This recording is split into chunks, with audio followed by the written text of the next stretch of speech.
Hi, my why, pretty much, I just want to be, representative of, future, bright kids. A lot of times you don't see, people of color, Latinos, African Americans, in high positions.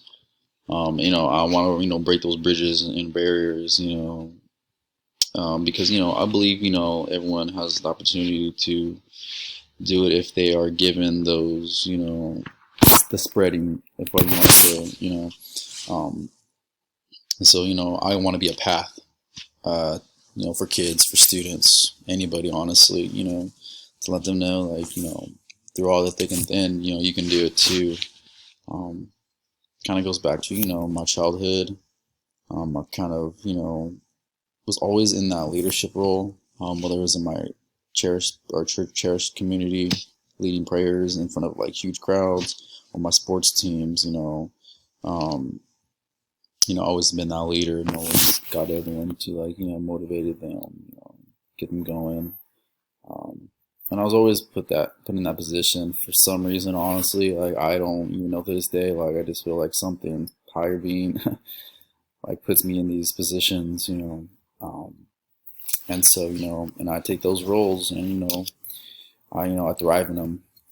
Honestly, I'm honored, to be able to be in these positions, make these connections with people and students. I love it. It's awesome, especially seeing some of the results, or someone saying something good about you, about your character. And so I thought that has always benefited me throughout my life. Open doors again, going from Clovis Unified, but also living by McLean, Hoover, and like Edison over there in West Fresno. While still going to close school, I have two perspectives, and I kind of know, what the city kind of needs, and like the help that some of these kids need, because it's two different ball games. So that's something, what motivates me to, become a school counselor and want to educate, my community. Um, because I don't know, like I said, I really do believe it's a big factor. Like me going to Clovis Unified for a few years, and actually playing basketball in like their programs, and like being friends with those kids. But also too, when I came back home, I was still in Fresno, by McLean, by Hoover and stuff like that. Still had friends, still knew the area, like what's going on and stuff like that.